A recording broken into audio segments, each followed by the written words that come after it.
God is good all the time. ದೇವರು Amen. ಯಾವಾಗ್ಲೂ ಒಳ್ಳೆಯವನು ಆಗಿದ್ದಾನೆ. And He is with us at always, right? ಆತನು ಯಾವಾಗ್ಲೂ ನಮ್ಮ ಜೊತೆ ನಮ್ಮ ಸಂಗಡ ಇರುವ And His ಆತನಾಗಿದ್ದಾನೆ. presence is inside of us. Holy Spirit is ಆತನ inside of us. ಪ್ರಸನ್ನತೆ ನಮ್ಮ ಒಳಗಿದೆ. ಪವಿತ್ರಾತ್ಮ ದೇವರು ನಮ್ಮಲ್ಲಿ ನೆಲೆಸಿದ್ದಾನೆ. So it doesn't matter which denomination they are from. ಅವರು ಯಾವ ಡಿನಾಮಿನೇಷನ್ಗೆ ಸೇರಿದವರು ಎಂಬುದಾಗಿ ಅದು ಪ್ರಾಮುಖ್ಯತೆ ವಹಿಸಲ್ಲ. It doesn't matter which religion they belong to. ಅವರು ಯಾವ ಒಂದು ಜಾತಿಗೆ ಸೇರಿದವರು ಅದಕ್ಕೆ ಸಂಬಂಧಪಟ್ಟದ್ದಲ್ಲ ಇದು.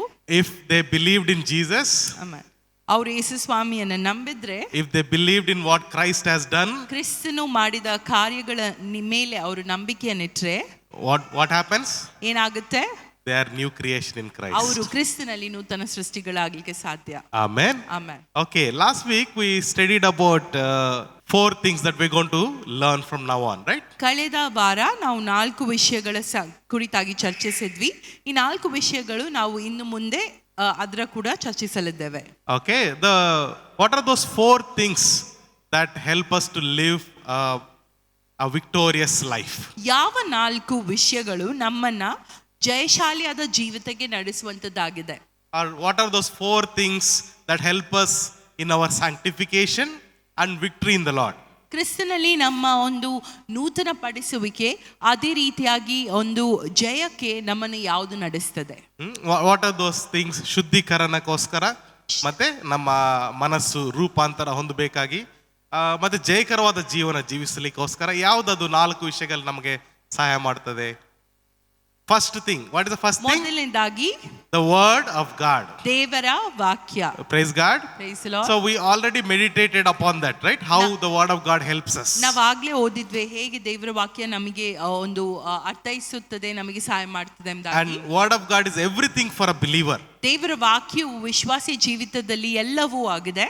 And his word is true and his word is life and the spirit. ಆತನ ವಾಕ್ಯವು ಸತ್ಯವಾದಂತ ವಾಕ್ಯ, ಅದರಲ್ಲಿ ಜೀವವಿದೆ, ಅದರಲ್ಲಿ ಆತ್ಮವಿದೆ. Praise God. Amen. And what is the second thing? ಎರಡನೇ ವಿಷಯ ಏನು? Second thing, fellowship of the Holy Spirit. ಎಲ್ಲರೂ ಹೇಳಿರಿ, fellowship of the Holy Spirit. ಪವಿತ್ರಾತ್ಮನ ಅನ್ಯೋನ್ಯತೆ ಎಂಬುದಾಗಿ ಎಲ್ಲರೂ ಹೇಳ್ರಿ. ಪವಿತ್ರಾತ್ಮನ ಅನ್ಯೋನ್ಯತೆ. Praise God. So that is what we're going to discuss for few weeks now. ಇನ್ನು ಕೆಲವು ಮುಂದಿನ ವಾರಗಳು ನಾವಿದರ ಕುರಿತಾಗಿ ಚರ್ಚಿಸಲಿದ್ದೇವೆ. Okay, what is the third one? ಮೂರನೇ ವಿಷಯ, third one is worship and prayer. ಆರಾಧನೆ ಮತ್ತು ಪ್ರಾರ್ಥನೆ. Praise the Lord. Praise the Lord. Worship and prayer, right? ಆರಾಧನೆ ಮತ್ತು ಪ್ರಾರ್ಥನೆ. Okay, what is the last one? ಕೊನೆಯದಾಗಿ 4ನೇ ಅಂಶ, church fellowship. Fellowship of the believers and church fellowship. ವಿಶ್ವಾಸಿಗಳ ಜೊತೆಗಿನ ಅನ್ಯೋನ್ಯತೆ, ಸಭೆಯ ಅನ್ಯೋನ್ಯತೆ. ಸಭೆಯ ಅನ್ಯೋನ್ಯತೆ. Praise God. So all these 4 will take place or will be happening in our life every day. ಈ ಎಲ್ಲ 4 ಅಂಶಗಳು ನಮ್ಮ ಜೀವಿತದಲ್ಲಿ ದಿನ ನಡೆಯುವಂತದ್ದಾಗಿದೆ. But only for the sake of study we are dividing like this. ಆದರೆ ಒಂದು ಇದನ್ನ ಜ್ಞಾನಿಸೋದಕ್ಕೋಸ್ಕರ ನಾವು 4 ವಿಭಾಗಗಳನ್ನಾಗಿ ಇದನ್ನ ಮಾಡ್ತೇವೆ. Okay, they all go hand in hand. ಎಲ್ಲವೂ ಸಮಾನವಾಗಿ ಜೊತೆಯಾಗಿ ನಡೆಯುವಂತದ್ದಾಗಿದೆ. Okay, so today we'll try to understand about the fellowship of the Holy Spirit. ಇವತ್ತು ನಾವು ಪವಿತ್ರಾತ್ಮನ ಜೊತೆಗಿನ ಅನ್ಯೋನ್ಯತೆಯ ಕುರಿತಾಗಿ ಚರ್ಚಿಸಲಿದ್ದೇವೆ. So let's say today is an introduction class. ಇವತ್ತು ಒಂದು ಇಂಟ್ರಡಕ್ಷನ್ ಕ್ಲಾಸ್ ಆಗಿರುತ್ತದೆ. Today is an introduction to the Holy Spirit. ಇವತ್ತು ಪವಿತ್ರಾತ್ಮನ ಒಂದು ಕ್ಲಾಸಿಗೆ, ಪವಿತ್ರಾತ್ಮನ ಕುರಿತಾಗಿರುವ ಒಂದು ಕ್ಲಾಸಿಗೆ ಇಂಟ್ರಡಕ್ಷನ್ ಆಗಿದೆ. Okay, so for us to have a deeper understanding, ನಮಗೆ ಇದರ ಕುರಿತಾಗಿ ಆಳವಾದಂತ ಒಂದು ಅಧ್ಯಯನ ಮಾಡಬೇಕಾದ್ರೆ I have chosen some books to meditate. ಕೆಲವು ಪುಸ್ತಕಗಳನ್ನು ನಾನು ಆರಿಸಿಕೊಂಡಿದ್ದೇನೆ. ಇದನ್ನು ನಾವು ಜ್ಞಾನ So ಮಾಡಲಿದ್ದೇವೆ. I will be teaching from those books. ಆ ಪುಸ್ತಕಗಳಿಂದ ನಾನು ಅಧ್ಯಯನವನ್ನು ನಡೆಸಲಿದ್ದೇನೆ. If you get those books, you can also meditate. ನಿಮಗೆ ಆ ಪುಸ್ತಕಗಳು ಸಿಕ್ಕಿದ್ದಲ್ಲಿ ನೀವು ಕೂಡ ಅದನ್ನು ಓದಬಹುದಾಗಿದೆ. Okay, the first one is the Holy Spirit and Reality. Okay, Holy Spirit and Reality ಎಂಬ ಪುಸ್ತಕ. ಅದು ಇಂಗ್ಲಿಷ್ ಅಲ್ಲಿ ಇದೆ, ಕನ್ನಡದಲ್ಲೂ ಕೂಡ ಇದೆ. ಅದು ವಾಚ್ಮೆನ್ ನೀ ಅವರು ಬರೆದ ಪುಸ್ತಕ. ಓಕೆ, ಅದೇ ಪಾಸ್ಟರ್ ನಮ್ಗೆಲ್ಲರಿಗೆ ಬುಕ್ಸ್ ಮತ್ತೆ ಬೈಬಲ್ಸ್ ಎಲ್ಲ ಕೊಟ್ರಲ್ಲ, ಅದೇ ಅವರ ಮಿನಿಸ್ಟ್ರಿಯಿಂದ ಬರೆದ ಪುಸ್ತಕವೇ Holy Spirit and Reality. Okay, second book, the Holy Spirit and Introduction. Holy Spirit and Introduction ಎಂಬ ಪುಸ್ತಕ. ಇದು ಇಂಗ್ಲಿಷ್ ಅಲ್ಲಿ ಮಾತ್ರ ಇದೆ. ಓಕೆ, ಅದು ಜಾನ್ ಬಿವೇರ್ ಅವರು ಬರೆದ ಪುಸ್ತಕ. John Bevere is from a preacher name John Bevere. Okay, and Carriers of the Glory, becoming a friend of the Holy Spirit, ಪರಿಶುದ್ಧಾತ್ಮನ ಜೊತೆ ಒಂದು ಫ್ರೆಂಡ್ಶಿಪ್ ಕುರಿತಾಗಿ ಈ ಪುಸ್ತಕ. That is from David Diga Hernandez. Okay, ಅದು ಕೂಡ ಓನ್ಲಿ ಇಂಗ್ಲೀಷಲ್ಲಿದೆ. ಬಟ್ ಕೊನೆಯ ಪುಸ್ತಕ ನಾನು ಹೇಳುವಂಥದ್ದು ಇಂಗ್ಲೀಷಲ್ಲಿ ಕನ್ನಡದಲ್ಲೂ ಕೂಡ ಇದೆ. 2 ಪುಸ್ತಕಗಳು. ಒಂದು ದ ನ್ಯೂ ಯು, ಹೊಸದಾಗಿರುವಂಥ ನೀವು ಎಂಬುದಾಗಿ. Okay, new you and the Holy Spirit from Andrew Wommack. ಅದು ಕನ್ನಡದಲ್ಲಿದೆ, ಇಂಗ್ಲೀಷಲ್ಲಿ ಕೂಡ ಇದೆ. And last one, good morning Holy Spirit. It is very famous book from Benny Hinn. Okay, Benny Hinn ಅವರ ಪುಸ್ತಕ, ಅದು ಕೂಡ ಇಂಗ್ಲೀಷಲ್ಲಿ ಕನ್ನಡದಲ್ಲಿದೆ, ಗುಡ್ ಮಾರ್ನಿಂಗ್ ಹೋಲಿ ಸ್ಪಿರಿಟ್ ಎಂಬುದಾಗಿ. All books are available in Amazon. Yes. Okay, praise the Lord. Okay, if you can buy and read, it is really beautiful. But anyway, we'll be teaching from those. That is also very helpful for us. Just before going to study, I want to just testify. You know, when I was reading the Good Morning Holy Spirit book. Good morning Holy Spirit Benny Hinn ಅವರು ಬರೆದಂತ ಪುಸ್ತಕವನ್ನು ನಾನು ಓದುತ್ತಿರುವಾಗ Okay. ಸಾಕ್ಷಿಗೋಸ್ಕರ ಇದನ್ನು ಹೇಳ್ತಾ ಇದ್ದೇನೆ. It is from Benny Hinn. ಬೆನಿ ಹೆನ್ ಅವರು ಬರೆದಂತ Okay. ಪುಸ್ತಕ ಇದಾಗಿದೆ. Pastor Benny Hinn. You might be knowing him. In the beginning of the book, he wrote that when you start reading the book, before you end it, you will be filled with the Holy Spirit and you will work in the gifts of the Holy Spirit, he wrote before. ಈ ಪುಸ್ತಕವನ್ನು ಮುಗಿಸ್ಕಿಂತ ಮುಂಚಿತವಾಗಿ ಪವಿತ್ರಾತ್ಮ ದೇವರನ್ನ ನೀವು ತುಂಬಿಸಲ್ಪಡ್ತೀರಾ ಮತ್ತು ನೀವು ಪವಿತ್ರಾತ್ಮನ ವರಗಳಲ್ಲಿ ಚಲಿಸ್ತೀರಾ ಎಂಬುದಾಗಿ ಮೊದಲನೆಯ ಪುಟದಲ್ಲೇ ಬರೆದಿದೆ. It so happened that I was reading halfway through, I started to speak in tongues. I started to have heavenly visions and anointing flew mightily. ಅರ್ಧ ಪುಸ್ತಕವೇ ನಾನು ಓದಿದಾಗ ನಾನು ಅನ್ಯ ಭಾಷೆಗಳಲ್ಲಿ ಮಾತನಾಡಲು ಶುರು ಮಾಡಿದೆ. ಅದೇ ರೀತಿಯಾದಂತಹ ವಿಷನ್ಸ್ಗಳನ್ನು ನಾನು ಕಂಡೆ ಮತ್ತು ಪವಿತ್ರಾತ್ಮನ ವರಗಳಲ್ಲಿ ನಾನು ನಡೆಸುತ್ತಾ ನನ್ನನ್ನು ನಾನು ಕಂಡೆ. Okay, so these writings are anointed. ಆತನ ಒಂದು ಲೇಖನಗಳು ನಿಜವಾಗಿ ಅಭಿಷಿಕ್ತ ಹೊಂದಿದೆ ಎಂಬುದಾಗಿ ನಾನು ತಿಳಿತೇನೆ. Okay, but let's not read book just because we know the preacher. ನಾವು ಸುಮ್ಮನೆ ಪುಸ್ತಕವನ್ನು ನಮಗೆ ಅದು ಬರೆದ ಲೇಖಕರು ಗೊತ್ತೆಂಬುದಾಗಿ ಓದೋದು ಬೇಡ.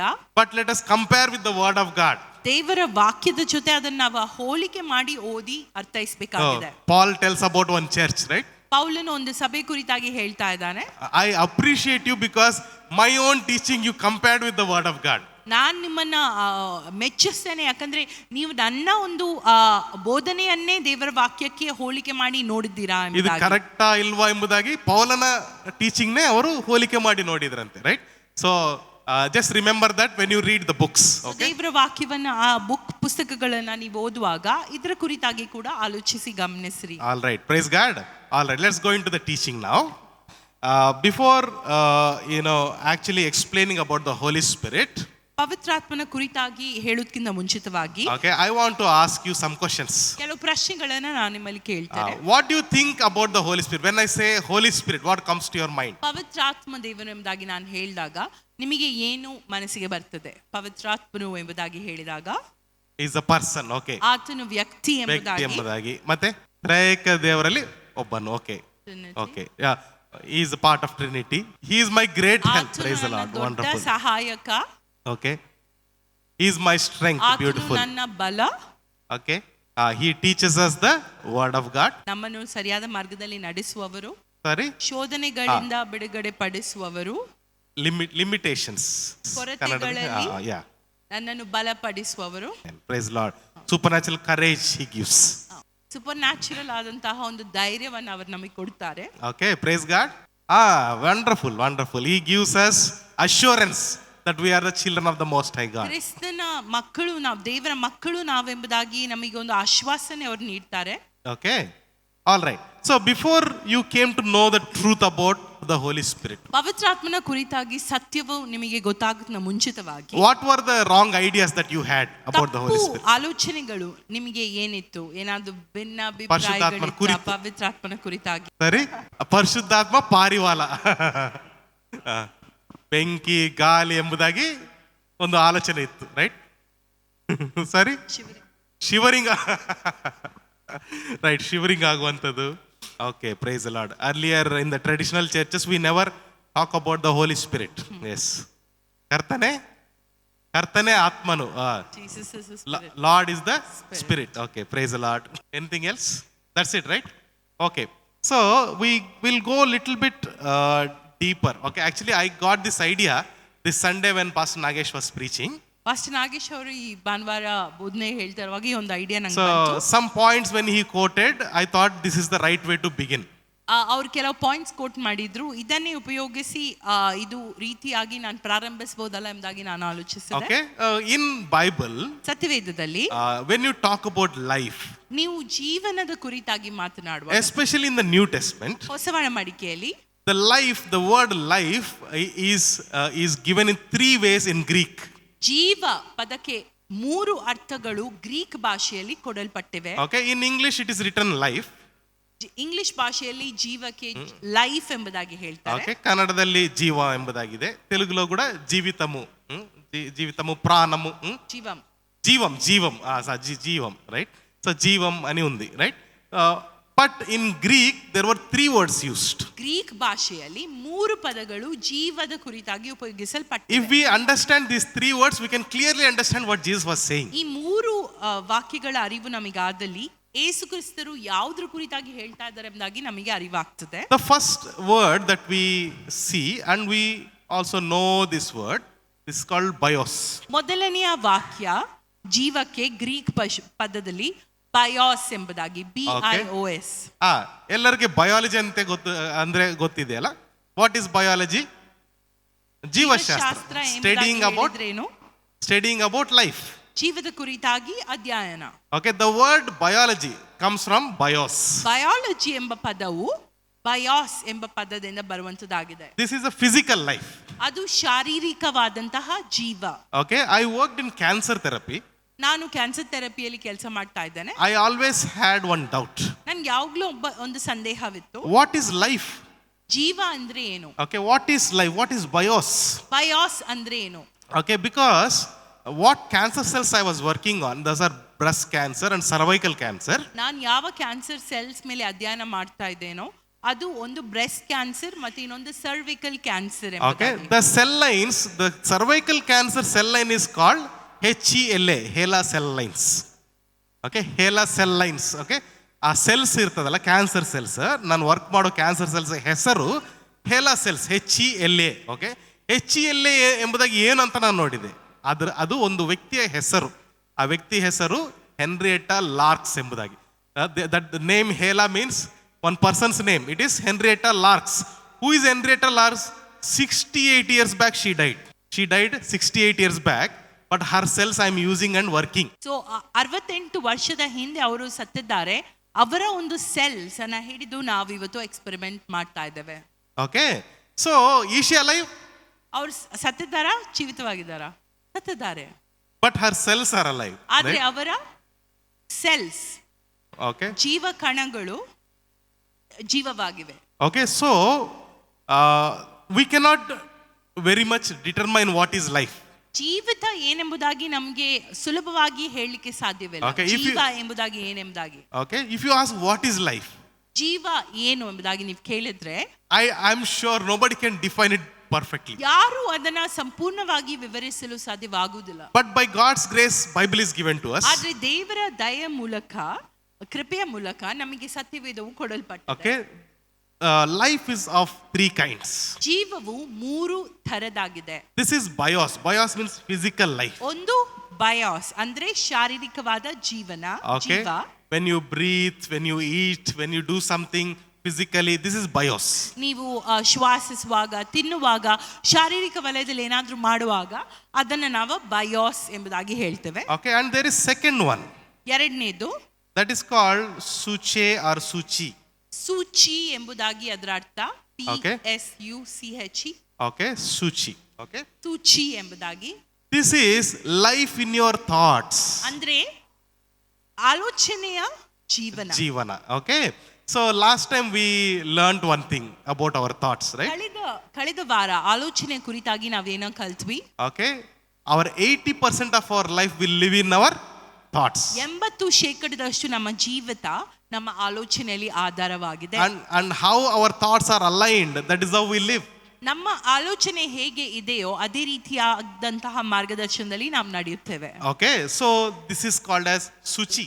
ಸುಚಿ ಎಂಬುದಾಗಿ ಎರಡನೆಯ ಅರ್ಥ ಜೀವನದ ಕುರಿತಾಗಿ. but in English and Kannada, in Telugu, if you see, For this also it is written life. For this also it is written life. English, Kannada ಮತ್ತು ತೆಲುಗು ಭಾಷೆಗಳಲ್ಲಿ ನೀವು ನೋಡಿದರೆ ಸೂಚಿ ಪದದ ಅರ್ಥವನ್ನು ಕೂಡ ಭಾಷಾಂತರಿಸಿದ್ರೆ ಜೀವ ಎಂಬುದಾಗಿ ಇದೆ. Okay. So there is a third one. ಮೂರನೆಯ ಅರ್ಥ It is a very important one. ತುಂಬಾ ಪ್ರಮುಖವಾದಂಥದ್ದು. That is Zoe. ಝೋಯಿ ಎಂಬುದಾಗಿ. Okay. Z-O-E. Zoe. ZOE ಝೋಯಿ ಎಂಬುದಾಗಿ. Okay. Zoe means God's life. ದೇವರ ಜೀವ. ಝೋಯಿ ಎಂಬುದಾಗಿ ಹೇಳಿದ್ರೆ ದೇವರ ಜೀವ. Praise the Lord. Praise the Lord. See, this thought came when Nagesh Pastor was saying, God kept his element in us. ದೇವರು ಆತನ ಒಂದು ಅಂಶವನ್ನು. ಶ್ವಾಸವನ್ನು ನಮ್ಮಲ್ಲಿ ಊದಿ ಆತನ ಅಂಶವನ್ನು ಅಂಶವನ್ನು ನಮ್ಮಲ್ಲಿ ಇಟ್ಟಿದ್ದಾರೆ ಎಂಬುದಾಗಿ ಒಂದು ಪದವು ಉಪಯೋಗಿಸಿದರು pastor. Okay, that is Zoe. ಅಂದ್ರೆ ಝೋಯಿ ಎಂಬುದಾಗಿ. Okay, Zoe means God's life. ಝೋಯಿ ಎಂಬುದಾಗಿ ಹೇಳಿದ್ರೆ ದೇವರ ಜೀವ. Okay, for Zoe also in English and Kannada every language is written life. ಎಲ್ಲ ಭಾಷೆಗಳಲ್ಲಿ ಝೋಯಿಯ ಭಾಷಾಂತರ ಮಾಡಿ ನೋಡಿದ್ರೆ ಜೀವ ಎಂಬುದಾಗಿ ಅರ್ಥ. Okay, let's read Romans 8:1-2. ರೋಮಾಪುರ 8:1 ಮತ್ತು 2 ಓದೋಣ. ಆದುದರಿಂದ ಕ್ರಿಸ್ತ ಯೇಸುವಿನಲ್ಲಿ ಇರುವವರಿಗೆ ಅಪರಾಧ ನಿರ್ಣಯವು ಈಗ ಇಲ್ಲವೇ ಇಲ್ಲ. ಯಾಕಂದರೆ ಜೀವವನ್ನುಂಟು ಮಾಡುವ ಪವಿತ್ರಾತ್ಮನಿಂದಾದ ನಿಯಮವು ನಿನ್ನನ್ನು ಪಾಪ ಮರಣಗಳಿಗೆ ಕಾರಣವಾದ ನಿಯಮದಿಂದ ಕ್ರಿಸ್ತ ಯೇಸುವಿನ ಮೂಲಕ ಬಿಡಿಸಿತು. Amen. Praise God. Amen. So, ಜೀವವನ್ನು ಉಂಟು ಮಾಡುವ ಯಾವ ನಿಯಮವು? ಪವಿತ್ರಾತ್ಮನ ನಿಯಮವು. The law of spirit of life. There the word Zoe is used. ಅಲ್ಲಿ ಝೋಯಿ ಪದದ ಅರ್ಥವು ಉಪಯೋಗವಾದದನ್ನ ನಾವು ನೋಡ್ತೇವೆ. Okay, who brings Zoe? ಯಾರು ಝೋಯಿ ಅಂತ ತರ್ತಾರೆ? Holy Spirit. ಪವಿತ್ರಾತ್ಮ. Okay? That is ದೇವರು. God's ಅಂದ್ರೆ life. ದೇವರ ಜೀವ ಎಂಬುದಾಗಿ ಅರ್ಥ. Okay, when you look in the Old Testament, in ಹಳೆ ಮಡಿಕೆಯಲ್ಲಿ ನಾವು ಓದುವಾಗ Genesis first 3 chapters if you read. ಆದಿಕಾಂಡ 1, 2, 3ನೇ ಅಧ್ಯಾಯಗಳು ನೀವು ಓದೋದಾದ್ರೆ In God, when he created man and woman, ದೇವರು ಆದಮ ಹವ್ವವನ್ನು ಸೃಷ್ಟಿಸಿದಾಗ okay, he said that eat of anything. ನೀನು ಇಲ್ಲಿ ಇರುವಂತ ಎಲ್ಲ ಹಣ್ಣುಗಳನ್ನು ತಿನ್ನಬಹುದು ಎಂಬುದಾಗಿ ದೇವರು Enjoy ಆಜ್ಞಾಪಿಸುತ್ತಾರೆ. everything is for you. ಎಲ್ಲವೂ ನಿನಗೋಸ್ಕರವಾಗಿಯೇ ಮಾಡಿದೆ. But except from the tree of knowledge of good and evil. ತಪ್ಪು ಮತ್ತು ಸರಿಯಾದಂತಹ ಅರಿವನ್ನುಂಟು ಮಾಡುವ ವೃಕ್ಷದಿಂದ ನೀನು ಯಾವ ಹಣ್ಣನ್ನು ತಿನ್ನಬಾರದು ಎಂಬುದಾಗಿ If you ದೇವರು eat, ಆಜ್ಞಾಪಿಸಿದ್ರು. he said, if you eat, you will die. ನೀವು ಇದನ್ನ ತಿಂದ್ರೆ ನೀವು ಸತ್ತೇ ಸಾಯುವಿರಿ ಎಂಬುದಾಗಿ. But did they die physically? ಆದ್ರೆ ಅವರು ತಿಂದ ಮೇಲೆ ಶಾರೀರಿಕವಾಗಿ ಸತ್ ಹೋದ್ರ? Did they die? Bios is gone? BIOS No. ಜೀವ ಸತ್ ಹೋದ್ರ ಅವರು? What about their thoughts? ಅವರ ಆಲೋಚನೆಯಲ್ಲಿ ಅವರು ಸತ್ ಹೋದ್ರ? ಇಲ್ಲ. ಏನಾಯ್ತು? ಎಲ್ಲಿಂದ ಸತ್ ಹೋದ್ರು? They are disconnected from ಝೋಯಿ ಅಂದ್ರೆ Zoe. ದೇವರಿಂದ ಅವರು ಬೇರ್ಪಡಿಸುವವರಾದ್ರು. they lost Zoe. ಅವರು ಝೋಯಿಯನ್ನು ಕಳ್ಕೊಂಡ್ರು. Okay, when God said you lose life, what did they lose? They lost ದೇವರು Zoe. ನೀನು ಸತ್ತೇ ಸಾಯುವೆ ಎಂಬುದಾಗಿ ಹೇಳಿದಾಗ ಏನನ್ನ ಹೇಳಿದ್ರು? ಆತ್ಮಿಕವಾಗಿ ಎಂಬುದಾಗಿ. ಅಂದ್ರೆ ದೇವರ ಜೀವದಿಂದ ನೀನು Okay, Zoe life. ಬೇರ್ಪಡಿಸಿ. Zoe ಜೀವದಿಂದ ಅವರು ಬೇರ್ಪಡಿಸಿದ್ರು. Okay, right? So let's read John 10:10. ನಾವು ಯೋಹಾನ 10:10 ಓದೋಣ. ಕಳ್ಳನು ಕದ್ದುಕೊಳ್ಳುವುದಕ್ಕೂ ಕೊಯ್ಯುವುದಕ್ಕೂ ಹಾಳು ಮಾಡುವುದಕ್ಕೂ ಬರುತ್ತಾನೆ ಹೊರತು ಮತ್ಯಾವುದಕ್ಕೂ ಬರುವುದಿಲ್ಲ. ನಾನಾದರೂ ಅವುಗಳಿಗೆ ಜೀವವು ಇರಬೇಕೆಂತಲೂ ಅವು ಸಮೃದ್ಧಿಯಾಗಿರಬೇಕೆಂತಲೂ ಬಂದೆನು. Praise the Lord. Praise the Lord. Here when Jesus said, I came to give life and life in abundance, ನಾನು ಜೀವವನ್ನು ಸಮೃದ್ಧಿಯುಳ್ಳ ಜೀವನವನ್ನು ಕೊಡ್ಲಿಕ್ಕೆ ಬಂದೆ ಎಂಬುದಾಗಿ ದೇವರು ಹೇಳುವಾಗ, okay, when Jesus was saying that, he said in Greek, if you see, he said, Zoe, I came to give you God's life. ಯೇಸು ಸ್ವಾಮಿ ವಾಕ್ಯವನ್ನು ಹೇಳುವಾಗ ಯೇಸು ಸ್ವಾಮಿ ಯಾವುದನ್ನು ಅನ್ವಯಿಸಿದ್ರೆ ಎಂಬುದಾಗಿ ಹೇಳಿದ್ರೆ ಝೋಯಿ ಅಂದ್ರೆ ದೇವರ ಜೀವವನ್ನು ಕೊಡಕ್ಕೆ ಬಂದೇನು. Praise the Lord. So Jesus came to give God's life. ಯೇಸು ಸ್ವಾಮಿ ದೇವರ ಜೀವವನ್ನು ಕೊಡುವುದಕ್ಕೆ ಬಂದಾತನಾಗಿದ್ದಾನೆ. And that life is through the ಮತ್ತು Holy ಆ Spirit. ಜೀವನ ಪವಿತ್ರಾತ್ಮನ ಮೂಲಕವಾಗಿ ಆಗಿದೆ. Okay, what about Suchi then? Let's read Matthew ಸೂಚಿಯ 16. ಕುರಿತಾಗಿ ಏನು? Matthew 16:25. ಮತ್ತಾಯ 16:25.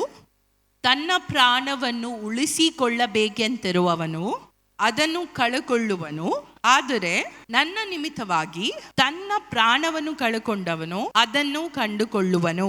Praise the Lord. Praise the Lord. Okay, here also when you see in the Greek original ಇಲ್ಲಿ translation, ಗ್ರೀಕ್ ಒಂದು ಭಾಷಾಂತರದಲ್ಲಿ ನೀವು ಇದನ್ನು ನೋಡೋದಾದ್ರೆ Okay, what Jesus was saying that whoever loses Suchi for my sake. ಇಲ್ಲಿ ಏನ್ ಬರೆಯಲ್ಪಟ್ಟಿದೆ ಎಂಬುದಾಗಿ ಹೇಳಿದ್ರೆ ಯಾರಾದರೂ ಸೂಚಿಯನ್ನ ನನಗೋಸ್ಕರ ಕಳೆದುಕೊಂಡ್ರೆ. Okay, actually he is not telling if you die you will get life. He is not telling ನೀನ್ that. ಸತ್ರೆ ನೀನ್ ಮರು ಜೀವಿತ ಹೊಂದುತ್ತಿ ಎಂಬುದಾಗಿ ಅರ್ಥವಲ್ಲ. So if you read like that, you will think that after death only you have eternal life.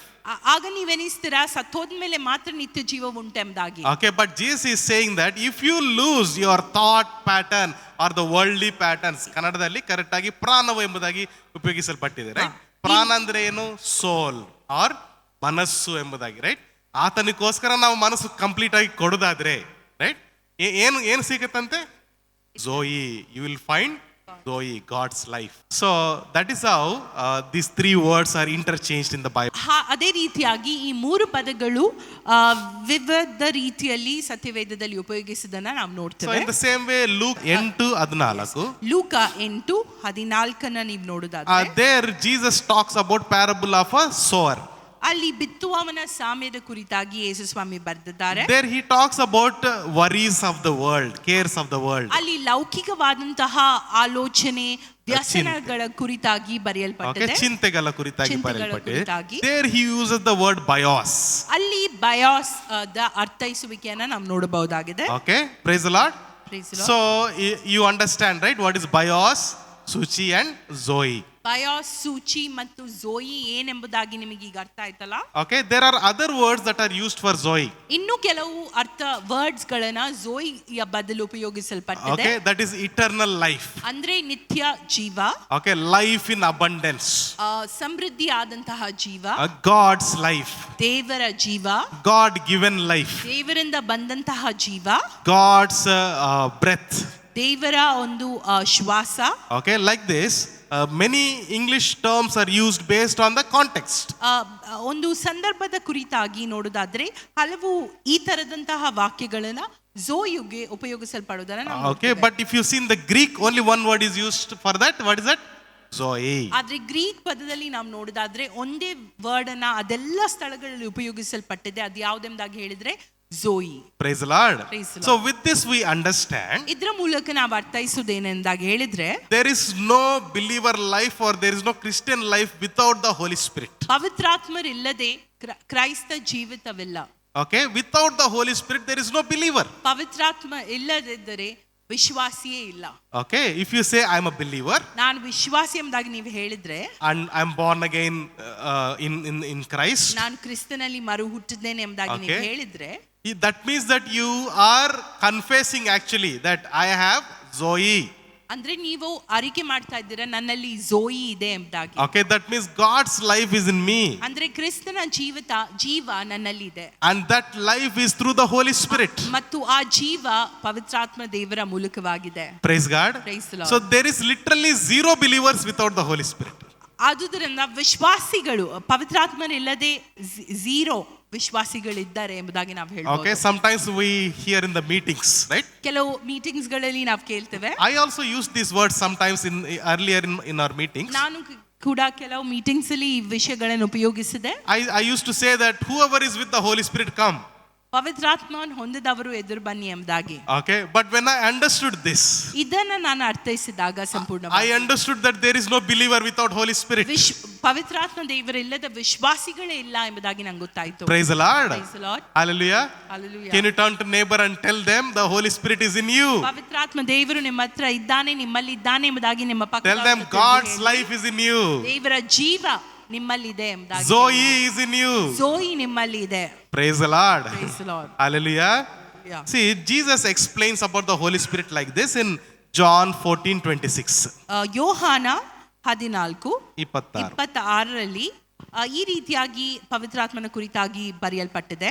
ಆದರೆ ಆ ಸಹಾಯಕನು ಅಂದರೆ ನನ್ನ ಹೆಸರಿನಲ್ಲಿ ತಂದೆಯು ಕಳಿಸಿಕೊಡುವ ಪವಿತ್ರಾತ್ಮನೇ ನಿಮಗೆ ಎಲ್ಲವನ್ನು ಉಪದೇಶಿಸಿ ನಾನು ನಿಮಗೆ ಹೇಳಿದ್ದನ್ನೆಲ್ಲ ನಿಮ್ಮ ನೆನಪಿಗೆ ತರುವನು. Praise the Lord. Praise the Lord. So when Jesus spoke about the Holy Spirit, ಪವಿತ್ರಾತ್ಮನ ಕುರಿತಾಗಿ About the Yesu Holy Swami Spirit. ಹೇಳಿದಾಗ ಈ ಪುಸ್ತಕದಲ್ಲಿ okay, Jesus is saying that he is another helper. ಆತನು ಇನ್ನೊಂದು ಸಹಾಯಕ ಎಂಬುದಾಗಿ ಬರೆಯಲ್ಪಟ್ಟಿದೆ. Okay, and in several occasions he told that he is another comforter. In another translation we see. ಇನ್ನು ಕೆಲವು ಟ್ರಾನ್ಸ್ಲೇಷನ್ ಅಲ್ಲಿ ನೋಡೋದಾದ್ರೆ ಆತನು ಸಹಾಯಕ ಮತ್ತು ಆದರಣೆಕರ್ತ. So Holy Spirit has several names. Helper, okay? ಪವಿತ್ರಾತ್ಮನಿಗೆ ಹಲವಾರು ಹೆಸರುಗಳಿವೆ. ಒಂದು ಸಹಾಯಕ, Comforter, ಇನ್ನೊಂದು ಆದರಣೆಕರ್ತ, okay, Counselor, ಆಲೋಚನಾ ಕರ್ತ, Advocate, Vakila, ವಕೀಲ, Advocate or lawyer, right? What else is there? Strengthener, ಬಲಪಡಿಸುವಾತ, Standby. ನನ್ನ ಬದಲಾಗಿ ನಿಲ್ಲುವಾತನು. Okay, praise the Lord. So for all these, one Greek word was used, that is Parakletos. ಈ ಎಲ್ಲ ಪದಗಳಿಗೆ ಒಂದು ಗ್ರೀಕ್ ಪದ ಉಪಯೋಗಿಸಲ್ಪಟ್ಟಿತ್ತು, ಅದರ ಹೆಸರು ಪ್ಯಾರಾಕ್ಲಿಟೋಸ್. Okay, Holy Spirit is your Parakletos. ಪವಿತ್ರಾತ್ಮ ದೇವರು ನಿಮ್ಮ ಪ್ಯಾರಾಕ್ಲಿಟೋಸ್. Okay, all right, praise God. Praise the Lord. So these are the names given to the Holy Spirit. ಪವಿತ್ರಾತ್ಮನಿಗೆ ಕೊಡಲ್ಪಟ್ಟ ಹೆಸರುಗಳು ಇವು ಆಗಿವೆ. That means that in the time of your need, ಅಂದ್ರೆ ನಿಮ್ಮ ಸಹಾಯಕ ಸಮಯಗಳಲ್ಲಿ okay, he will become your helper. ಆತನು ನಿಮ್ಮ ಸಹಾಯಕನಾಗ್ತಾನೆ. Okay, when you are worried or tensed or you're in trouble, ನೀವು ಚಿಂತಿಸುವಾಗ ಅಥವಾ ಸಮಸ್ಯೆಯಲ್ಲಿರುವಾಗ, or if you are going through some suffering, ಅಥವಾ ನೀವು ಯಾವ್ದಾದ್ರೂ ಒಂದು ಹಿಂಸೆಯಿಂದ ಹೋಗ್ತಿರುವಾಗ, he is your comforter. ಆತನು ನಿಮ್ಮ ಆದರಣೆಕರ್ತ. Okay, when you need counsel, ನಿಮಗೆ ಯಾವ್ದಾದ್ರೂ ಆಲೋಚನೆ. ಆಲೋಚನೆ ಬೇಕಿದ್ದಲ್ಲಿ, or when you need direction in life, ಅಥವಾ ಜೀವಿತದಲ್ಲಿ ಮಾರ್ಗದರ್ಶನ ಬೇಕಾಗಿದ್ರೆ, or when you want to do ministry in certain way, ಅಥವಾ ಒಂದು ರೀತಿಯಲ್ಲಿ ನಿಮಗೆ ಸೇವೆಯನ್ನು ಮಾಡಬೇಕಾದ ಆಶೆ ಇದ್ರೆ, he is your counselor. ಆತನು ನಿಮ್ಮ ಆಲೋಚನಾಕರ್ತನಾಗಿದ್ದಾನೆ. Okay, he is also your advocate. ಆತನು ನಿಮ್ಮ ವಕೀಲ ಕೂಡ ಆಗಿದ್ದಾನೆ. Okay, he fights on your behalf. ಆತನು ನಿಮ್ಮ ಪರವಾಗಿ ವಾದಿಸುವಾತನಾಗಿದ್ದಾನೆ. Praise God. He fights on your behalf. ನಮ್ಮ ಪರವಾಗಿ ವಾದಿಸುವಾತನಾಗಿದ್ದಾನೆ. Okay, he is the proof that we are saved, right? ಆತನೇ ನಾವು ವಿಶ್ವಾಸ ರಕ್ಷಣೆ ಹೊಂದಿದ್ದೇವೆ ಎಂಬ ಒಂದು ಸಾಕ್ಷಿ ಆಗಿದ್ದಾರೆ. Okay, and he is also our advocate. He fights on our behalf. ಆತನು ನಮಗೋಸ್ಕರ ವಾದ ಮಾಡುವಂತಹ ವಕೀಲರು ಕೂಡ ಆಗಿದ್ದಾರೆ. So that's why whenever God spoke to people, he said that when you stand, I will speak through you. ಆದುದರಿಂದ ದೇವರು ಯಾವಾಗೆಲ್ಲ ಜನರ ಜೊತೆ ಮಾತನಾಡಿದ್ರು ಅವ್ರು ಹೇಳ್ತಾರೆ, ನೀನ್ ನಿಲ್ಲು, ನಾನು ನಿನ್ನ ಪರವಾಗಿ ಮಾತನಾಡ್ತೇನೆ ಎಂಬುದಾಗಿ. Okay, praise the Lord. Praise the Lord. He is our strengthener. When we do not have strength, he is the one who strengthens us. ಬಲ ಇಲ್ಲದ ಸಮಯದಲ್ಲಿ ಆತನು ನಮ್ಮನ್ನು ಬಲಪಡಿಸುವ ಆತನಾಗಿದ್ದಾನೆ. And he stands by. ಯಾವಾಗ್ಲೂ ನಮ್ಮ ಪರವಾಗಿ ನಿಲ್ಲುವಾತನ ಆತನಾಗಿದ್ದಾನೆ. Praise the Lord. Hallelujah. Hallelujah. And this beautiful expression of the Holy Spirit we see in the book of Acts. ಇದು ಪವಿತ್ರಾತ್ಮನ ಕುರಿತಾಗಿರುವಂತ ಎಲ್ಲ ವಿಷಯಗಳನ್ನು ನಾವು ಅಪೊಸ್ತಲ ಕೃತಿಗಳಲ್ಲಿ ನೋಡ್ತೇವೆ. Okay, if you get time, please read the book of Acts completely. ಅಪೊಸ್ತಲ ಕೃತಿಗಳನ್ನು ಸಂಪೂರ್ಣವಾಗಿ ನೀವು ಸಮಯ ಇದ್ದಾಗ ಓದಿರಿ. It's so beautiful. ತುಂಬಾ ಸುಂದರವಾದಂತಹ ಒಂದು ಅಧ್ಯಾಯವಾಗಿದೆ. When Jesus said, when Holy Spirit comes upon you, Acts chapter 1 verse 8 says, when the Holy Spirit comes upon you, you'll receive power and you will become my witnesses. ದೇವರ ಆತ್ಮವು ನಿಮ್ಮ ಮೇಲೆ ಬಂದಾಗ ನೀವು ನನ್ನ ಸಾಕ್ಷಿಗಳಾಗ್ತೀರಾ ಮತ್ತು Okay, you will receive power. ನಿಮಗೆ ಶಕ್ತಿ ಬರ್ತದೆ ಮತ್ತು ನೀವು ಸಾಕ್ಷಿಗಳಾಗ್ತೀರಾ ಎಂಬುದಾಗಿ. Hallelujah. Hallelujah. And we see the fulfillment of the words of Jesus Christ in that entire book. ಈ ಪುಸ್ತಕದಲ್ಲಿ ಯೇಸು ಸ್ವಾಮಿ ಏನೆಲ್ಲ ವಾಗ್ದಾನ ಕೊಟ್ಟಿದ್ರು ಅದೆಲ್ಲ ನೆರವೇರುವುದನ್ನ ಕೂಡ ನಾವು ನೋಡ್ತೇವೆ. Okay, in the second chapter we see they were all praying in the upper room. ಎರಡನೇ ಅಧ್ಯಾಯದಲ್ಲಿ ನಾವು ನೋಡಿದಾದ್ರೆ ಅವರೆಲ್ಲ ಮೇಲಂತಸ್ತಿನಲ್ಲಿ ಪ್ರಾರ್ಥಿಸ್ತಾ ಇದ್ದಾರೆ. And Holy Spirit came upon them, right? ಪವಿತ್ರಾತ್ಮ ದೇವರು ಅವರ ಮೇಲೆ ಬರುತ್ತಾರೆ. And how did he come? ಅವ್ರು ಹೇಗೆ ಬಂತಾರೆ? He came like a tongues of fire. ಆತನು ಬೆಂಕಿಯ ಒಂದು ಭಾಷೆಯ ನಾಲಿಗೆಯೋಪಾದಿಯಲ್ಲಿ ಬರ್ತಾರೆ. Okay, so he came like tongues of fire. Okay, he is not fire but like fire. ಆತನು ಬೆಂಕಿ ಅಲ್ಲ, ಬೆಂಕಿಯೋಪಾದಿಯಲ್ಲಿ ಎಂಬುದಾಗಿ ಬರೆದಿದೆ. Okay, and in continuation of the second chapter we see ಎರಡನೇ ಅಧ್ಯಾಯದಲ್ಲಿ ಮುಂದುವರಿಸಿದ್ರೆ through the Holy Spirit Peter and the other apostles did great ministry in boldness. ಪವಿತ್ರಾತ್ಮ ದೇವರು ಮತ್ತು ಹಲವಾರು ಶಿಷ್ಯರು ದೊಡ್ಡದಾದಂತ ಸೇವೆ ಮಾಡುವುದನ್ನ ನಾವು ಕೂಡ ನೋಡ್ತೇವೆ. Okay, if you see in the chapter 5, ನೀವು 5ನೇ ಅಧ್ಯಾಯದಲ್ಲಿ ಕೂಡ ಇದನ್ನು ಓದೋದಾದ್ರೆ there we see when Ananias, Sapphira, when they did wrong, when they lied. ಅನನ್ಯ ಮತ್ತು ಸಫೈರಾ ತಪ್ಪು ಮಾಡಿ ಸುಳ್ಳು ಹೇಳಿದಾಗ ಅವರ ಹೊಲದ ವಿಷಯದಲ್ಲಿ Peter says that why did you lie to the Holy Spirit? ಪೇತ್ರನು ಪ್ರಶ್ನಿಸ್ತಾರೆ, ಯಾಕೆ ನೀವು ಪವಿತ್ರಾತ್ಮನ ವಿರುದ್ಧವಾಗಿ ಸುಳ್ಳು ಹೇಳಿದ್ರಿ ಎಂಬುದಾಗಿ. Okay, He didn't say that, why did you lie to me? ನನ್ಗೆ ಯಾಕೆ ಸುಳ್ಳು ಹೇಳಿದಿರಿ ಎಂಬುದಾಗಿ ಅವ್ರು But he ಪ್ರಶ್ನಿಸಲ್ಲ. says, why did you lie to the Holy Spirit? ಪವಿತ್ರಾತ್ಮನಿಗೆ ಯಾಕೆ ನೀವು ಸುಳ್ಳು ಹೇಳಿದ್ರಿ ಎಂಬುದಾಗಿ ಪೇತ್ರನು If you ಪ್ರಶ್ನಿಸ್ತಾರೆ. go on to read, ನೀವು ಮುಂದೆ ಓದುದಾದ್ರೆ every step they took through the Holy ಅವರು Spirit. ತೆಗೆದಂತ ಪ್ರತಿಯೊಂದು ಹೆಜ್ಜೆ ಪವಿತ್ರಾತ್ಮ ಭರಿತವಾದ ಹೆಜ್ಜೆಗಳು ಆಗಿತ್ತು. We'll read 3 scripture portions. One Now- is Acts 11:12. ಅಪೊಸ್ತಲ ಕೃತ್ಯಗಳು 11:12 ವಚನ ಓದೋಣ. ದೇವರ ಆತ್ಮನು ನೀನು ಏನು ಭೇದ ಮಾಡದೆ ಅವರ ಜೊತೆಯಲ್ಲಿ ಹೋಗು ಎಂದು ನನಗೆ ಹೇಳಿದರು. Praise the Lord. Praise the See Lord. how Holy Spirit was beautifully talking to them. ಯಾವ ರೀತಿಯಲ್ಲಿ ಪವಿತ್ರಾತ್ಮ ದೇವರು ಸುಂದರವಾಗಿ ಅವರಲ್ಲಿ ಮಾತನಾಡ್ತಾ ಇತ್ತು ನೋಡ್ರಿ. Where they should go, what they should do. ಅವ್ರು ಎಲ್ಲಿ ಹೋಗ್ಬೇಕಾಗಿತ್ತು, ಏನು ಮಾಡ್ಬೇಕಾಗಿತ್ತು. We'll see 13th chapter verse 4. 13ನೇ ಅಧ್ಯಾಯ ಅಪೊಸ್ತಲ ಕೃತ್ಯಗಳು 13:4 ವಚನ ಓದೋಣ. ಹೀಗೆ ಅವರು ಪವಿತ್ರಾತ್ಮನಿಂದ ಕಳುಹಿಸಿಕೊಂಡವರಾಗಿ ಸೆಲ್ಯೂಕಕ್ಕೆ ಬಂದರು. Okay, praise the Lord. See, here also we see that Holy Spirit sent them to one place. ಇಲ್ಲಿ ಕೂಡ ನಾವು ನೋಡ್ತಾ ಇದ್ದೇವೆ ಪವಿತ್ರಾತ್ಮ ದೇವರು ಸೆಲ್ಯೂಕ ಎಂಬ ಒಂದು ಪ್ರಾಂತ್ಯಕ್ಕೆ ಅವರನ್ನ ಕಳಿಸ್ತಾ Okay. ಇದ್ದಾರೆ. This one more scripture we'll read. This scripture really touched my heart. It is Acts 15:28. ಅಪೊಸ್ತಲ ಕೃತ್ಯಗಳು 15ನೇ ಅಧ್ಯಾಯ 28ನೇ ವಚನ ನಿಜವಾಗಿ ನನ್ನನ್ನು ಮುಟ್ಟಿದಂತ ಒಂದು ವಚನ ಭಾಗವಾಗಿದೆ. ಅದನ್ನು ಓದೋಣ. ಅಪೊಸ್ತಲ ಕೃತ್ಯಗಳು 15:28ನೇ ವಚನ. ವಿಗ್ರಹಕ್ಕೆ ನೈವೇದ್ಯ ಮಾಡಿದ್ದನ್ನು, ರಕ್ತವನ್ನು, ಕುತ್ತಿಗೆ ಹೆಸಕಿ ಕೊಂದದ್ದನ್ನು, ಆದರವನ್ನು ವಿಸರ್ಜಿಸುವುದು ಅವಶ್ಯವಾಗಿದೆ. ಇದಕ್ಕೆ ಹೆಚ್ಚಿನ ಭಾರವನ್ನು ನಿಮ್ಮ ಮೇಲೆ ಹಾಕಬಾರದೆಂದು ಪವಿತ್ರಾತ್ಮನಿಗೂ ನಮಗೂ ವಿಹಿತವಾಗಿ ತೋರಿತು. Praise the Lord. It seemed good to us and for the Holy Spirit. ಪವಿತ್ರಾತ್ಮನಿಗೂ ನಮಗೂ ವಿಹಿತವಾಗಿ ತೋರಿತು ಎಂಬುದಾಗಿ ಬರೆಯಲ್ಪಟ್ಟಿದೆ. Praise the Lord. Praise the Lord. See how beautiful it is that one can testify saying, it was good to me. You can say it, I felt good about this. ನನಗೆ ಈ ವಿಷಯವಾಗಿ ಒಳ್ಳೆದಾಗಿ ಅನಿಸಿದೆ ಎಂಬುದಾಗಿ ನಾವು ಹೇಳ್ಬೋದು. Or you may say that, I feel right about it in my heart. ನನಗೆ ಇದರ ಕುರಿತಾಗಿ ಒಂದು ಸಮಾಧಾನ ಇದೆ ಎಂಬುದಾಗಿ ನೀವು ಹೇಳ್ಬೋದು. But here they are saying that it was good for us and for the ಆದ್ರೆ Holy ಇಲ್ಲಿ Spirit. ಅವರು ಕೊಡುವಂತ ಸಾಕ್ಷಿ ಇದು ನಮಗೆ ಹಿತವಾಗಿ ಕಂಡಿತು, ಪವಿತ್ರಾತ್ಮ ದೇವರಿಗೂ ಹಿತವಾಗಿ ಕಂಡಿತು ಎಂಬುದಾಗಿ. Praise the Lord. Praise the Lord. So this tells us how their relationship was with the Holy Spirit. ಅವರ ಪವಿತ್ರಾತ್ಮಗಿನ ಸಂಬಂಧ ಯಾವ ರೀತಿಯಾಗಿತ್ತು ಎಂಬುದಾಗಿ ಈ ವಚನ ಭಾಗವು ಹೇಳ್ತದೆ. Church and the Holy Spirit cannot be divided. ಸಭೆ ಮತ್ತು ಪವಿತ್ರಾತ್ಮ ದೇವರನ್ನ ವಿಭಜಿಸಲು ಸಾಧ್ಯವಿಲ್ಲ. Praise God. Praise The Lord. relationship that the first century church had, ಮೊದಲನೇ ಶತಮಾನದ ವಿಶ್ವಾಸಿಗಳಿಗಿದ್ದ ಒಂದು ಸಂಬಂಧ, it is as if the Holy Spirit was the central figure, central person. ಪವಿತ್ರಾತ್ಮ ದೇವರು ಅವರ ಒಂದು ಮುಖ್ಯ ಕೇಂದ್ರವಾಗಿತ್ತು ಎಂಬುದಾಗಿ ನಾವು ನೋಡಬಹುದಾಗಿದೆ. Okay, praise God. Praise So the Lord. we understood that he is the one who gives God's life or Zoe life. ಆತನು ನಮಗೆ ಝೋಯಿ ಜೀವವನ್ನು ಕೊಡುವಾತನಾಗಿದ್ದಾನೆ, ಅಂದ್ರೆ ದೇವರ ಜೀವವನ್ನು ಕೊಡುವಾತನಾಗಿದ್ದಾನೆ. And he is Parakletos. ಆತನು ಪ್ಯಾರಾಕ್ಲಿಟೋಸ್ ಆಗಿದ್ದಾನೆ. Okay, Parakletos means all these things. ಪ್ಯಾರಾಕ್ಲಿಟೋಸ್ ಎಂಬುದಾಗಿ ಹೇಳಿದ್ರೆ ಅದೆಲ್ಲ. Okay, and he was the central figure of the church. ಆತನು ಒಂದು ಸಭೆಯ ಮೂಲ ಬಿಂದುವಾಗಿದ್ದನು ಎಂಬುದಾಗಿ Okay. ನಾವು ನೋಡ್ತೇವೆ. ಕೇಂದ್ರ ಬಿಂದುವಾಗಿದ್ದನು. All these are nice. ಇದೆಲ್ಲ ಒಳ್ಳೆಯ But who ವಿಷಯ. is Holy Spirit? ಆದ್ರೆ ಪವಿತ್ರಾತ್ಮ ದೇವರು ಯಾರು? Why he should be center? ಯಾಕೆ ಆತನು ಮೂಲ ಕೇಂದ್ರವಾಗಬೇಕು? Why he is giving Zoe? ಆತನಿಗೆ ಯಾಕೆ ಝೋಯಿ ಕೊಡಬೇಕಾಗಿದೆ? What kind of authority he has? ಯಾವ ಅಧಿಕಾರ ಆತನಲ್ಲಿದೆ? Okay, who is he? ಆತನ್ ಯಾರು? God himself. Praise the Lord. ದೇವರೇ ಆತನಾಗಿದ್ದಾನೆ. Okay, when we look at the Holy Spirit, ಪವಿತ್ರಾತ್ಮನನ್ನು ನಾವು ನೋಡುವಾಗ third person of Trinity, that is a common word that is used for the Holy Spirit. ತ್ರಿತ್ವದಲ್ಲಿ ಮೂರನೆಯ ಒಂದು ವ್ಯಕ್ತಿ ಎಂಬುದಾಗಿ ಸಾಮಾನ್ಯವಾಗಿ ಜನರು ಉಪಯೋಗಿಸ್ತಾರೆ. But do you know in the Trinity there are no levels? ಆದ್ರೆ ನಿಮಗೆ ತೃತೀಯದಲ್ಲಿ ಲೆವೆಲ್ಸ್ ಗಳು ಇಲ್ಲ ಎಂಬುದಾಗಿ ಗೊತ್ತಾ? It is not like God the Father is a top level God, then Jesus is second level God, Holy Spirit is lower level God. Top No, no, no. Level, ಮಧ್ಯಸ್ಥಿಕೆ ಮತ್ತು ಕೆಳಗಿನ ಒಂದು ಲೆವೆಲ್ಸ್ ಎಂಬುದಾಗಿ ಆ ಲೆವೆಲ್ಸ್ ಗಳು ತೃತೀಯದಲ್ಲಿ ಇಲ್ಲ. No. That is a very absolutely wrong teaching. Okay, ಅದು ತಪ್ಪಾದಂತ ಬೋಧನೆ. this teaching is increasing in some areas. ಕೆಲವು ಸ್ಥಳಗಳಲ್ಲಿ ಈ ಬೋಧನೆಗಳು ನಡೆಯುತ್ತಾ ಇವೆ.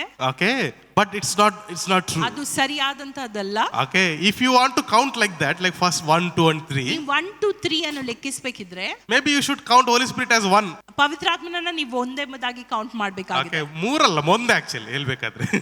ಯಾಕೆ ನೀವು ಬೈಬಲ್ ಓಪನ್ ಮಾಡಿದಾಗ ಫಸ್ಟ್ ಅವರದೇ ಹೆಸರು ಬರುವಂಥದ್ದು. The Spirit of God was hovering upon the waters. Yeah. ದೇವರಂದ್ರೆ ತ್ರೈಕ ದೇವರು. ತ್ರಿತ್ವದಲ್ಲಿ ಮೊದಲ ಹೆಸರು ಯಾರು ಬಂದದ್ದು? ಪವಿತ್ರಾತ್ಮಂದು ಅಲ್ಲ. So you cannot say that is third person. ಆತನು ಮೂರನೆಯ ವ್ಯಕ್ತಿ ಎಂಬುದಾಗಿ ನಿಮ್ಗೆ ಹೇಳಲು ಆಗುದಿಲ್ಲ. Okay, are is not the third level God. ಆತನು ಮೂರನೆಯ ವಿಭಾಗವಾದಂತಹ ದೇವರಲ್ಲ. He is God himself. ಆತನು ದೇವರೇ. So in some expressions he was called as the Lord.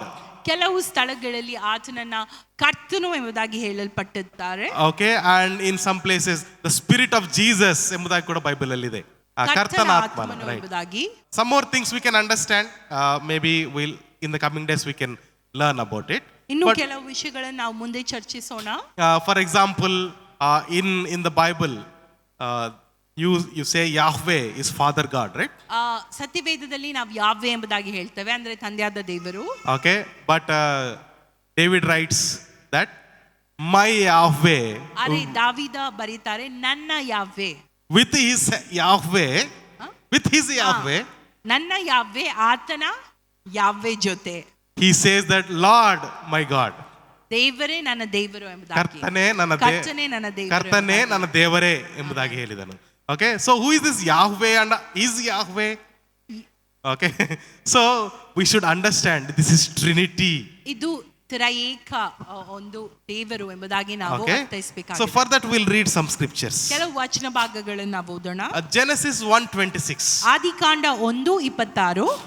Okay, it says when God created Adam and Eve, or male and female he created, right? When he was about to create, what did he say? Let us create man in our own image. ಮನುಷ್ಯನನ್ನ ಸೃಷ್ಟಿಸೋಕ್ಕಿಂತ ಮುಂಚಿತವಾಗಿ ದೇವರು ಹೇಳ್ತಾರೆ, ನಾವು ಮನುಷ್ಯನನ್ನ ನಮ್ಮ ಸ್ವರೂಪದಲ್ಲಿ ಮಾಡೋಣ ಎಂಬುದಾಗಿ. Praise the Lord. Praise the Lord. Okay, so how who is saying this? God is saying. ದೇವರು ಇದನ್ನ ಹೇಳ್ತಾ ಇದ್ದಾರೆ. And he is saying ನಮ್ಮ ಸ್ವರೂಪದಲ್ಲಿ, ನಮ್ಮ ಹೋಲಿಕೆ ಸ್ವರೂಪದಲ್ಲಿ ಮಾಡೋಣ ಎಂಬುದಾಗಿ. So what does that mean? What is he saying? ನಮ್ಮ ಎಂಬುದಾಗಿ ಹೇಳುವಾಗ ಒಬ್ಬರಿಗಿಂತ ಹೆಚ್ಚಿದ್ದಾರೆ ಎಂಬುದಾಗಿ, right? Yes. More than one was present during creation, right? So that's why he is saying us, our. ಆದುದರಿಂದ ನಮ್ಮ ಸ್ವರೂಪದಲ್ಲಿ ಹೋಲಿಕೆಯಲ್ಲಿ ಮಾಡೋಣ ಎಂಬುದಾಗಿ ದೇವರು ಹೇಳ್ತಾರೆ. Okay, Matthew 3:16-17. ಮತ್ತಾಯ 3:16 ಮತ್ತು 17 ಓದೋಣ.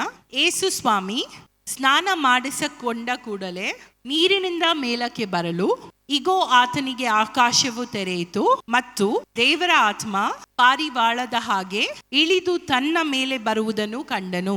ಆಗ ಈತನು ಪ್ರಿಯನಾಗಿರುವ ನನ್ನ ಮಗನು, ಈತನನ್ನು ನಾನು ಮೆಚ್ಚಿದ್ದೇನೆ ಎಂದು ಆಕಾಶವಾಣಿ ಆಯಿತು.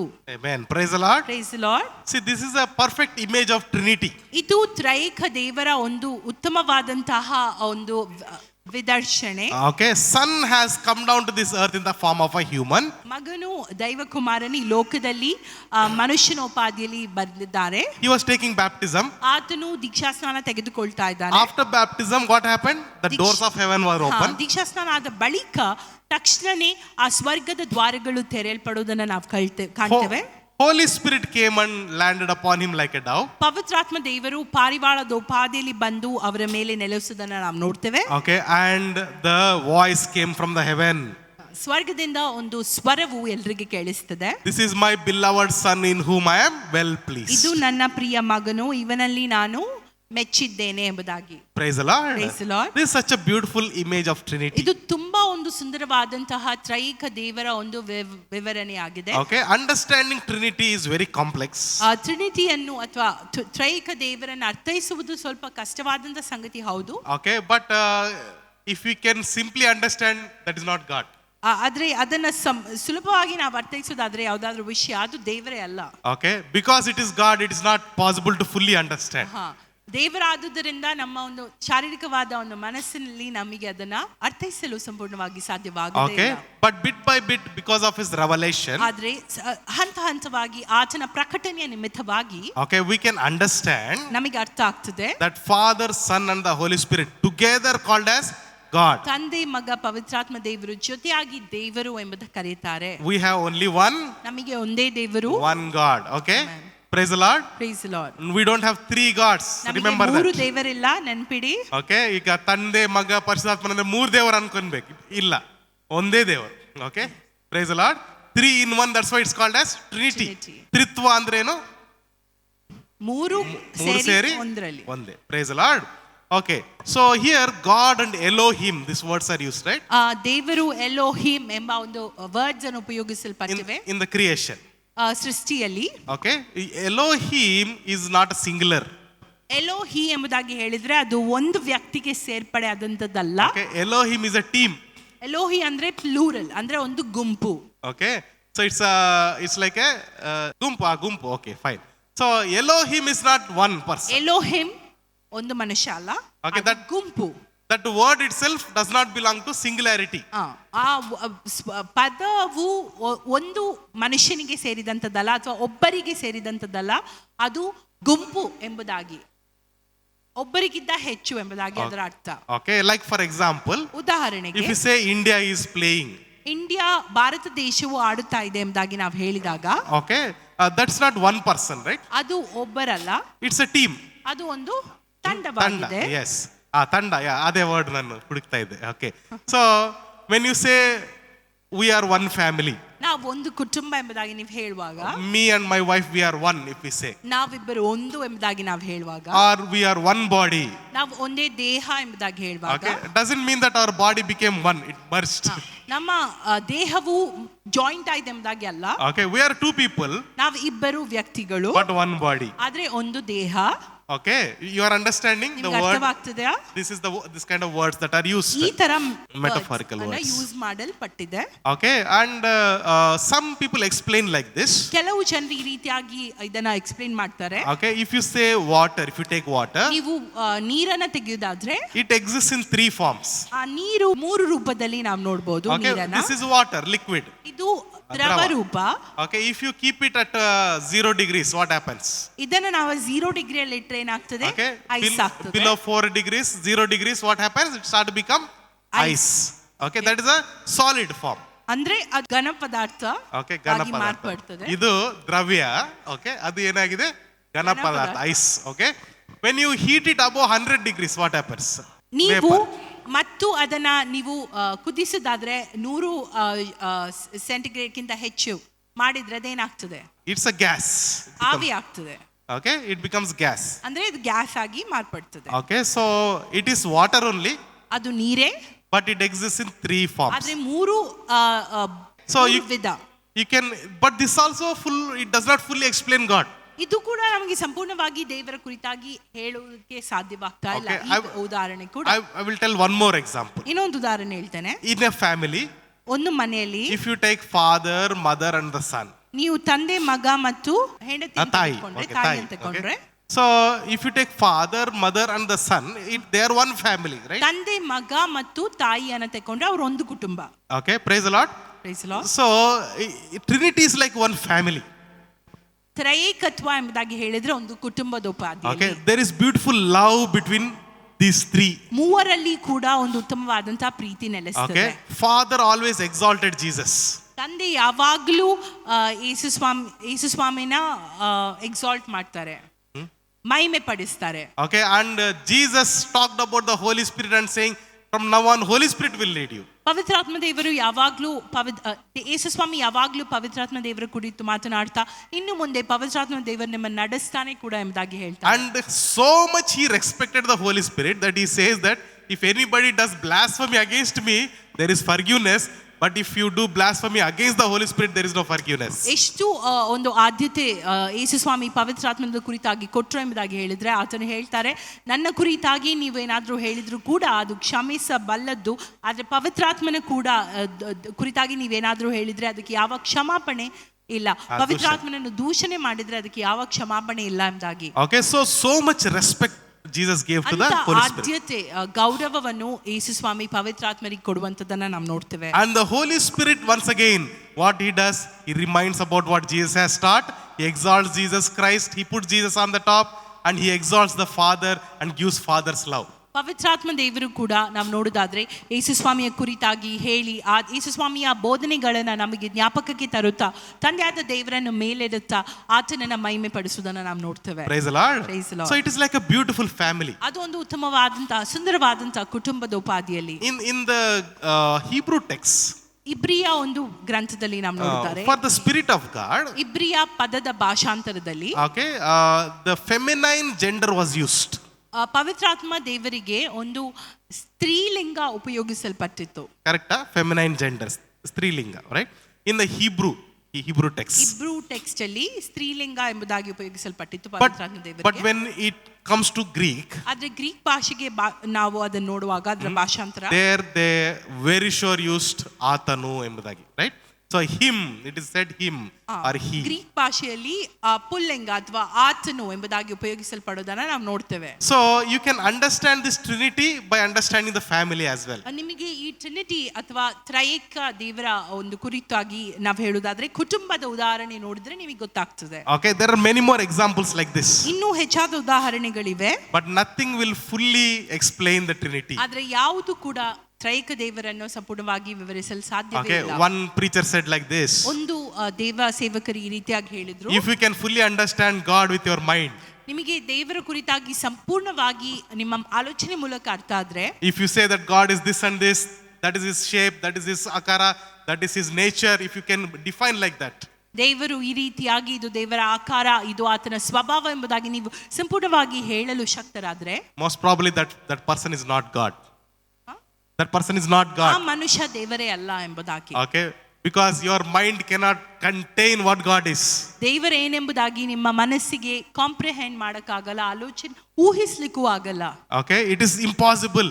ಅದು ಅಸಾಧ್ಯವಾದಂತಹ ಕೆಲಸ. But by faith we perceive. ಆದ್ರೆ ನಂಬಿಕೆಯಿಂದ ನಾವು ಇದನ್ನ ಅರ್ಥೈಸಿ ಮುಂದೆ ಸಾಗುವಂತದ್ದಾಗಿದೆ. Hallelujah. Hallelujah. By faith we perceive, as the word of God keeps on revealing to us, we believe and we move forward. ದೇವರು ಹಂತ ಹಂತವಾಗಿ ದೇವರ ವಾಕ್ಯದ ಮೂಲಕ ನಮಗೆ ಇದನ್ನ ಬಿಡುಗಡೆ ಪಡಿಸುತ್ತಾ ಹೋದಲ್ಲಿ ದೇವರ ಕುರಿತಾಗಿ ಹೆಚ್ಚಾಗಿ ನಾವು ತಿಳಿಯುತ್ತಾ ಹೋಗ್ತೇವೆ. Praise the Lord. Praise the Lord. Okay, time is up. We'll stop here. We'll continue next week. ನಾವು ಬರುವ ವಾರ ಇದರ ಕುರಿತಾಗಿ ಹೆಚ್ಚಾಗಿ ಚರ್ಚಿಸೋಣ. Okay, once again, just to summarize. ಒಂದು ಸಮರಿ ಹೇಳೋಣ. Okay, Holy Spirit is the one who gives. ಪವಿತ್ರಾತ್ಮ What is ದೇವರು this? ನಮಗೆ Zoe ಝೋಯಿಯನ್ನು life. ಕೊಡುವಾತನಾಗಿದ್ದಾನೆ. What is Zoe life? ಝೋಯಿ ಏನ್ ಎಂಬುದಾಗಿ ಹೇಳಿದ್ರೆ God kind of life or God's life. ದೇವರ ಜೀವ. Okay, that means that not simply life given by God, ದೇವರಿಂದ ಕೊಡಲ್ಪಟ್ಟ ಜೀವವಲ್ಲ, God's life in us. ದೇವರ ಜೀವ ನಮ್ಮಲ್ಲಿ. Okay, that is what is element of God that is in us put. ಅದೇ ಅರ್ಥ, ದೇವರ ಒಂದು ಎಲಿಮೆಂಟ್ ನಮ್ಮಲ್ಲಿ ಇರುವಂತದ್ದಾಗಿದೆ, ಅಂಶ. ಅಂಶ ನಮ್ಮಲ್ಲಿ ಇರುವಂತದ್ದು ಎಂಬುದಾಗಿ. Okay, we learned that Holy Spirit is Parakletos to us. ಪವಿತ್ರಾತ್ಮ ದೇವರು ಪ್ಯಾರಾಕ್ಲಿಟೋಸ್ ಆಗಿದ್ದಾರೆ ನಮಗೆ. Okay, what is Parakletos? ಪ್ಯಾರಾಕ್ಲಿಟೋಸ್ ಎಂಬುದಾಗಿ ಹೇಳಿದ್ರೆ Okay, he is a helper, ಆತನು ಸಹಾಯಕ, counselor, ಆತನು ಆದರಣೆಕರ್ತ, ಆಲೋಚನಕರ್ತ, comforter, ಆತನು ಆದರಣಕರ್ತ, advocate, ಆತನು ಒಂದು ವಕೀಲ, our strength, ಆತನು ನಮ್ಮ ಶಕ್ತಿ, okay, and ಬಲ. stand by. ಆತನು ನಮ್ಮ ಪರವಾಗಿ ನಿಲ್ಲುವಂತವನಾಗಿದ್ದಾನೆ. Okay, we understood that first century church, Holy Spirit was the central figure. ಮೊದಲನೇ ಶತಮಾನದ ಸಭೆ ಪವಿತ್ರಾತ್ಮನು ಮೂಲ ಒಂದು ವ್ಯಕ್ತಿ, ಕೇಂದ್ರ ಬಿಂದುವಾಗಿದ್ದನು ಎಂಬುದಾಗಿ ನಾವು ನೋಡ್ತೇವೆ. And that is how he should be in our church, in our life also. ನಮ್ಮ ಸಭೆಯಲ್ಲಿ ನಮ್ಮ ಜೀವಿತದಲ್ಲಿ ಕೂಡ ಪವಿತ್ರಾತ್ಮ ದೇವರು ಕೇಂದ್ರ ಬಿಂದು ಆಗ್ಬೇಕೆಂಬುದಾಗಿ ನಾವು ಬಯಸ್ತೇವೆ. Okay, ಆಗ್ಬೇಕಂದ್ರೆ ಅವರೇ ಕೇಂದ್ರ ಬಿಂದು, ಬಟ್ ನಾವು ಅದನ್ನು ಗುರುತಿಸಬೇಕು. ಅದರ ಆಲೋಚನೆ ಮನಸ್ಸಿನಲ್ಲಿ ಬರಬೇಕು. ನಾವು ಅದಕ್ಕೆ ಆದ್ಯತೆ ರೈಟ್ ಇಂಪಾರ್ಟೆನ್ಸ್ ಆದ್ಯತೆ ಕೊಡಬೇಕು. Okay, praise the Lord. Okay, and then we learned about the wrong ideas that are there about the Holy Spirit. ಪವಿತ್ರಾತ್ಮನ ಕುರಿತಾಗಿ ಕೆಲವು ತಪ್ಪು ವಿಚಾರಗಳು ನಾವು ತಿಳಿದ್ವಿ, ಕೆಲವು ತಪ್ಪು ಅಭಿಪ್ರಾಯಗಳು ಜನರಿಗೆ ಇರುವಂತದ್ದು. We also learned that if Holy Spirit is so important for a believer, ಪವಿತ್ರಾತ್ಮನು ಎಷ್ಟು ಒಬ್ಬ ವಿಶ್ವಾಸಿಗಳಿಗೆ ಆದ್ಯತೆಯನ್ನು ವಹಿಸ್ತಾರೆ ಎಂಬುದಾಗಿ ನಮಗೆ ಗೊತ್ತಾಯ್ತು. ಅಷ್ಟು ಮುಖ್ಯವಾದವರು ಆದ್ರೆ ಯಾರು ಪವಿತ್ರಾತ್ಮನು? Who is Holy Spirit? ಪವಿತ್ರಾತ್ಮನು ಎಷ್ಟು ವಿಶ್ವಾಸಿಗಳಿಗೆ ಪ್ರಾಮುಖ್ಯನು ಎಂಬುದಾಗಿ ನಾವು ಕಲ್ತೆವು. Okay, so who is Holy Spirit? ಆದ್ದರಿಂದ ಪವಿತ್ರಾತ್ಮನು ಯಾರು? Okay, he is God himself. ಆತನು ದೇವರೇ ಎಂಬುದಾಗಿ ನಾವು ತಿಳಿದ್ವಿ. And he is not the third person of Trinity. ಆತನು ತ್ರೈಕ ದೇವರಲ್ಲಿ ಮೂರನೇ ವ್ಯಕ್ತಿ ಅಲ್ಲ. There is no levels in the Trinity. ತ್ರೈಕತ್ವದಲ್ಲಿ ಹಂತಗಳು ಇಲ್ಲ. Okay, but Father, Son and the Holy Spirit all are together and they are one. ಆದ್ರೆ ತಂದೆ ಮಗ ಪರಿಶುದ್ಧಾತ್ಮ ದೇವರು ಎಲ್ಲರೂ ಒಂದೇ ಎಂಬುದಾಗಿ. Praise the Lord. Praise the Lord. Okay, we'll continue next week. ಬರುವ ವಾರ ನಾವು ಮುಂದುವರಿಸೋಣ.